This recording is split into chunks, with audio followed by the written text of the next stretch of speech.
Hello, everyone, and welcome back to This Week in Guns, powered by Second Amendment Foundation. This show offers commentary on all of the latest firearms industry news, information, and buzz.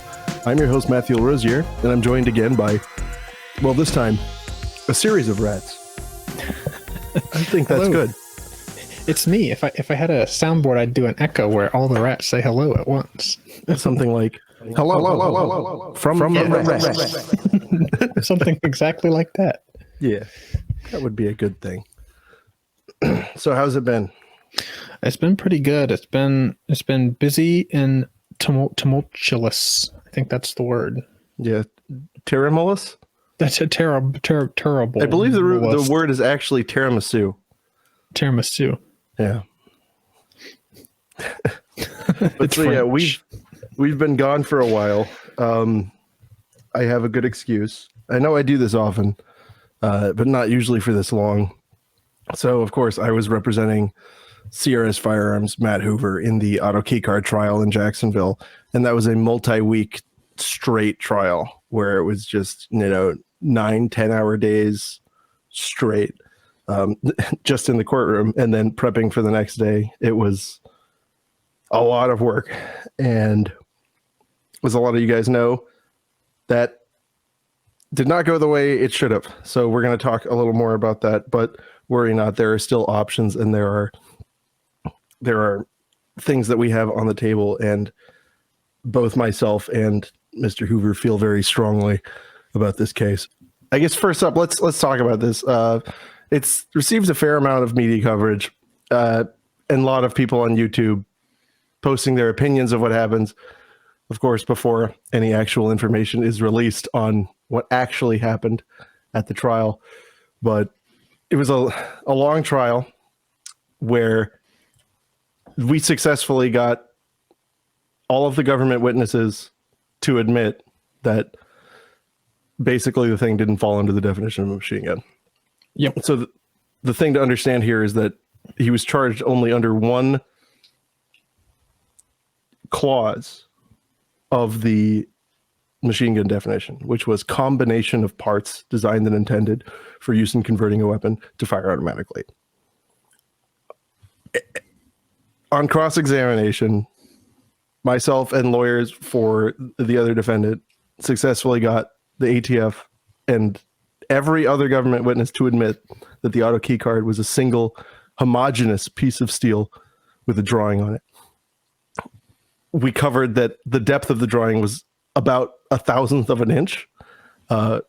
It came out on cross that the DXF file that was originally drawn for this could not even be used in a laser cutter because it had open loops. It came out that the government agents, the only one that they ever saw working was cut out by the ATF's own expert, who admitted he did not follow the lines and that it wasn't working correctly. It's a clown world. It's so in federal criminal court, it's a very uphill battle for defendants, and it really shouldn't be that way, but that's just how it is. And we were all thinking, well, this is obvious, but again, a lot went into this. We fought incredibly hard. Matt was happy with his representation, and of course I'm talking to him constantly, and he's excited about the appeal because we're not letting this go. But at the end of the day, the jury convicted the owner of the auto key card website of all 12 counts, and Matt Hoover was convicted on 5 counts. So he was found not guilty on several counts, which itself is also interesting. Right. Which was the concern, right? The concern is the government that can just keep saying machine gun, machine gun, machine gun, machine gun. And I guess that can be hard for people to unhear, but it was like systematically demonstrated and proven. It was a total clown show that the thing was a single chunk of steel. Right. And the whole case was, frustrating to hear unfold. The little tidbits of information we had seen leading up to the trial, like the ATF was going to say this is a combination of parts, and the whole time it's like, man, this doesn't make any sense. Like, how are they going to pull this off? And then the details throughout the trial, like, oh, they didn't pull that off. They just sat there and straight up said one part is a combination of parts. What about it? Just like the law says this, but we would prefer it didn't, because it would be devastating to our case if we had stuck with what the law actually says. Right. And then, to top off that frustration, right? Of course, there's the frustration that the jury for some reason sided with the ATF, which was ridiculous. Yep. And then, the frustration then on top of that was, in the usual sort of clickbait fashion, everybody sort of wanted to have the first video about the results of the trial, and there was a bunch of people just like completely wrong conclusions drawn about the trial and all sorts of like patently bad information. Right. But there not to say that every video was bad. I didn't hate the one that Mark Smith did, where his analysis, which he hadn't of course seen nearly is all the information, so some of what he was doing was speculation, but I think he was correct when he made the analogy of, effectively what happened here is if somebody was selling a paper cup and they were saying, oh, this paper cup is a machine gun, you can put it in an AR-15, it'll totally work as a machine gun, even though there's no way the paper cup can fit in an AR, even though there's no way it would work as a machine gun possibly, because you said it could be, and because some ATF agent could cut along lines that weren't even the lines drawn on this paper cup, and then make it cause a gun to malfunction because you said it was a machine gun. Therefore, it's designed and intended, which is just insane.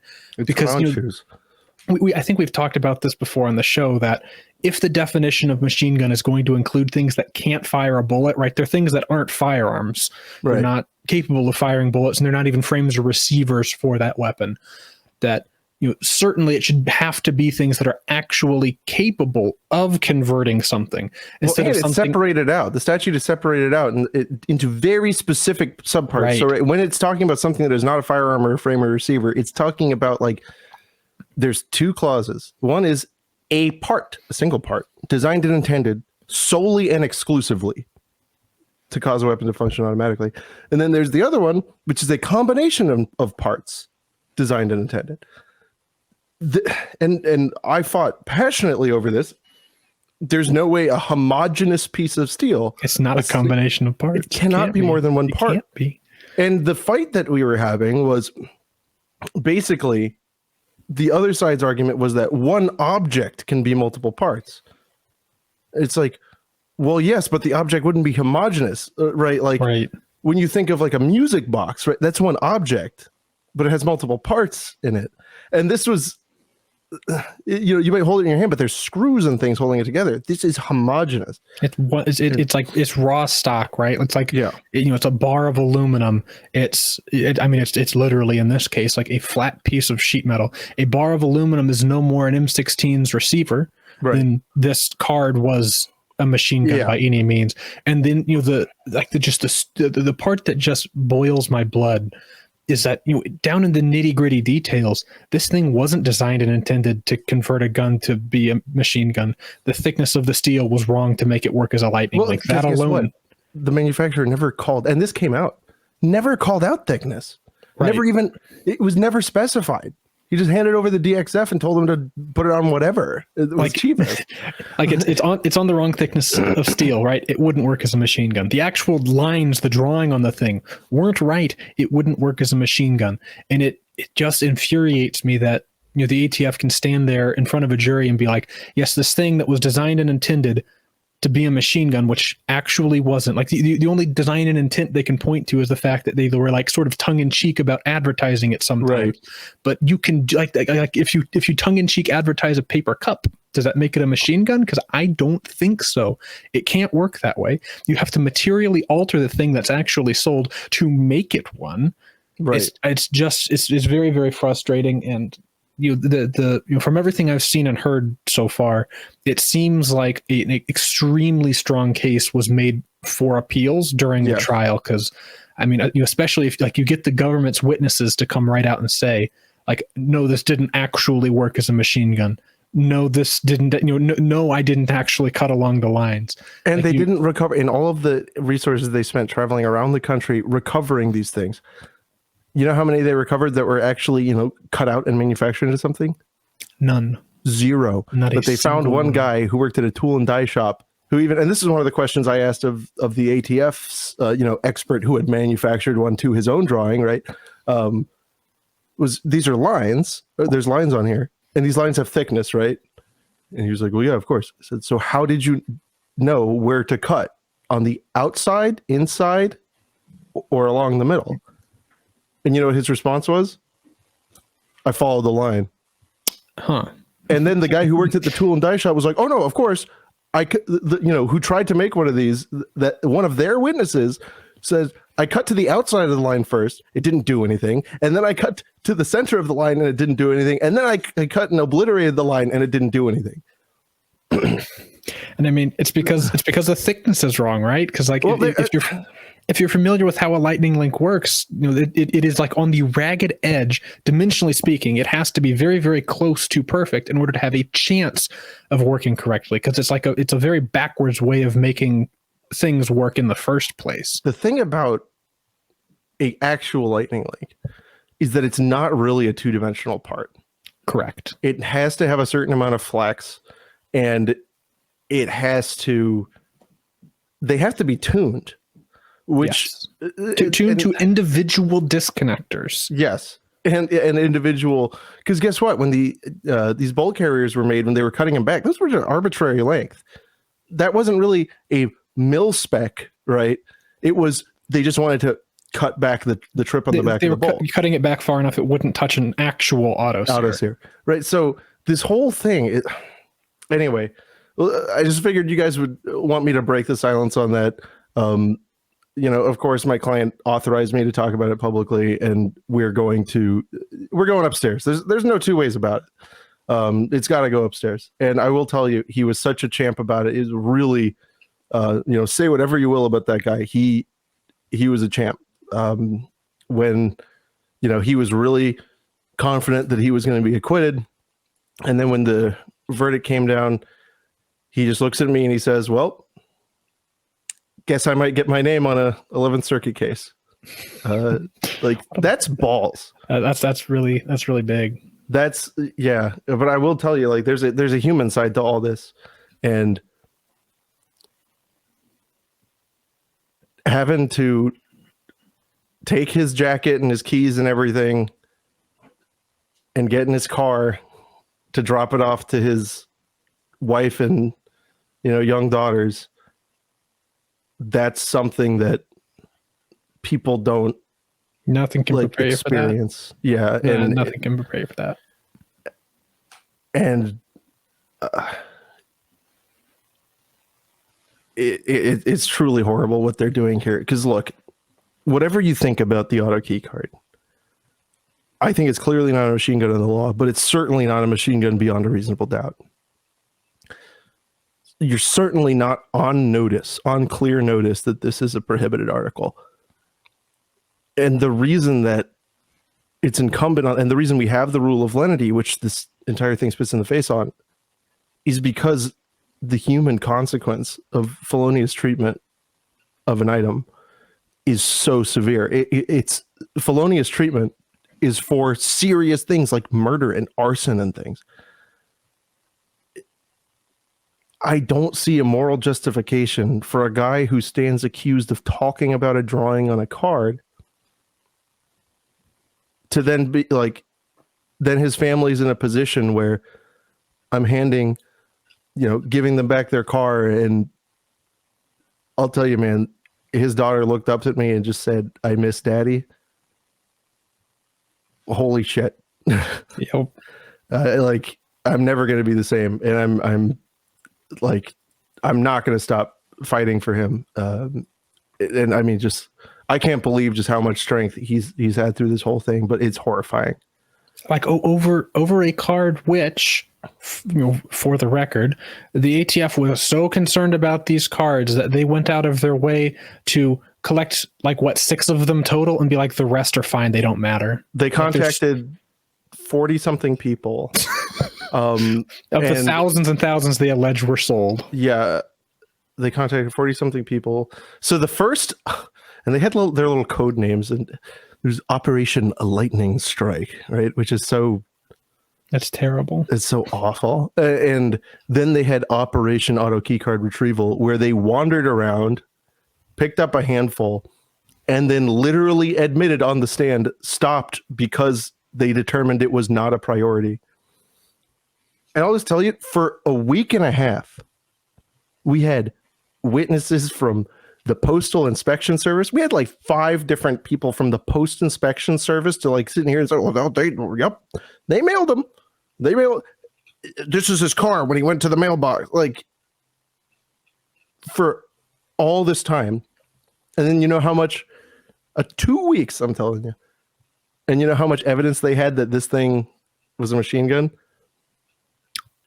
Like it was the one video, right? The one video where it like maybe shoots 10 rounds. 5.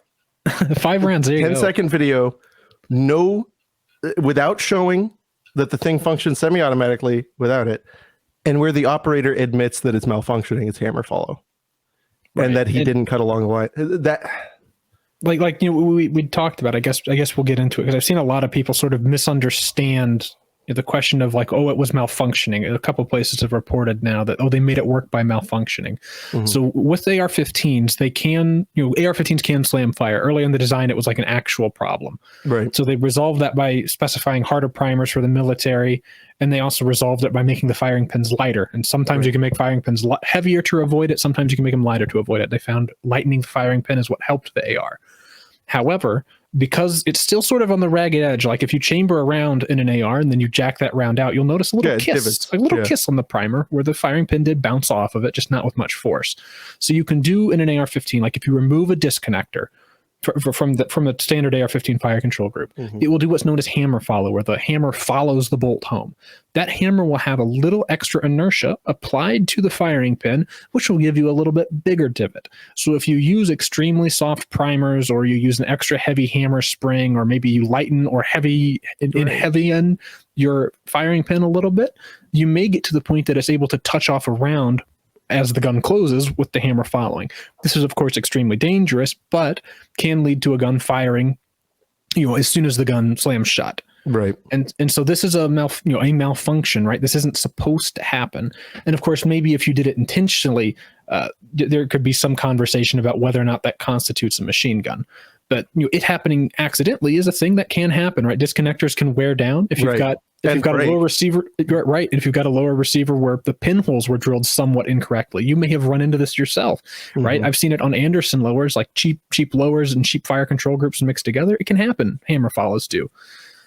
And so all the ATF managed to accomplish to do with this, this quote unquote lightning link that they cut out to their own dimensions, right? So this is them making their own cutouts on this flat piece of steel, right? The drawings on that don't even matter anymore. Right. It's just a flat piece of steel. They cut out their own lines. What they managed to do is, of course, these lightning links are meant to work with an SP1 bolt carrier, which is like a way out of manufacture, something Colt made to make it so their guns wouldn't become machine guns. Right. And then people found a way around that because, of course, there's always a way to do it with an actual lightning link. But with their cutout lightning links, it wouldn't actually actuate the auto keycard cutout lightning links because the metal's too thin. So the ATF decides to use it's just all wrong. And and everything. Like, this all came out on the stand. And guess what? He claimed to use an M16 Carrier.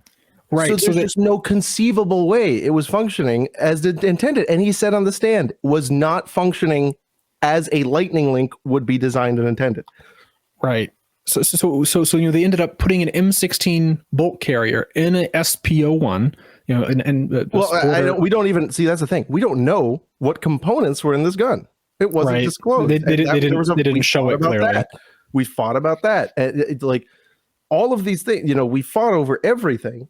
But at the end of the day, all that got shown was them admitting that it was malfunctioning, admitting that they didn't follow the lines. And I made sure that in excruciating detail that how hammer follow functions, how a lightning link would function was shown. And that's still the result that happened. So it's a total, in my opinion, it's a miscarriage, and it's not over. That's 100% sure. It's it's ridiculous. So They induced a hammer follow, right? They went through all of these steps. And also they admitted, and I said, and how long did you spend doing it? And you blah, blah, blah, an hour. How long would it take for you to take the disconnector out? And a few minutes. It's like, you can do it without taking the hammer out of the gun. Even come on, now. Exactly. You drive and even drive the pin that came out halfway too. out. I said, wouldn't you just drive this pin halfway out and then it'd fall out of the gun? Well, that could work. Yeah, and then then it would be a machine gun. It's like, I don't think that. I don't know. But there is that problem, right? The way the law is written, shoots automatically is one separate definition. So if they wanted to but that would be a very squirrely, weaselly, slippery way to publicly interpret it, which is why they've never done that. They've never publicly interpreted guns that way. Right. Except in, like, there was one case, I think, from Washington where a guy deliberately took a disconnector out of a gun and then sold it to a guy saying, this is a machine gun. It shoots full auto now. Like, okay, idiot. Now you've stated some sort of intent. But I'm saying that's in a private, right. Either in a letter ruling or in a criminal investigation, but not like as far as malfunctioning, no. Yeah. Like this happening on accident, and it's just goofball, right? That they're going to sit there and say that you can take 40 minutes to cut out this thing to save yourself the 30 seconds of taking a disconnector out. Ridiculous. And somehow this doesn't make all AR-15s ever machine guns because we don't have to be consistent. Right. Exactly. Well, anyway, I promise I'll do more coverage on this. I also, and Matt has asked me to do a video of basically my closing argument because I scripted the whole thing. So I'll be able to reproduce exactly what the closing argument was so you guys can know what we argued, because there was a lot of Monday morning quarterbacking. Oh my God, which was so frustrating to watch. Yeah. I mean, no, that wasn't upsetting at all. All of the non-lawyers of Twitters that think they... if I see one more person saying, oh, you should have argued Bruin. If you just argue Bruin, then it goes away. Yeah, I did it's not repeatedly and passionately. Not how court works at all. Yeah. And then, why didn't you just show this? It's like under what rule of evidence would I show that? How would I lay the foundation for, like, what witness would you use to bring that in? How would you handle It's very complex. People don't realize that it's complex and perhaps on purpose, needlessly so. No less than 5 experienced defense attorneys, all working and consulting on this together. I was asked to do a lot of the cross-examination specifically because of my expertise in the mechanics of these things. This wasn't a one-man show, right? This was a serious legal defense that was put on, and I think it should be very scary for all of you out there, and that's something that we need to get clarification in the law. Like, this needs to be reined back, especially if you've got an FRT or whatever, right? You're that close to being railroaded for anything, right? Because FRTs are much closer to being machine guns than a flat metal card. Well, FRTs are more than one part, right? Oh my God, yeah.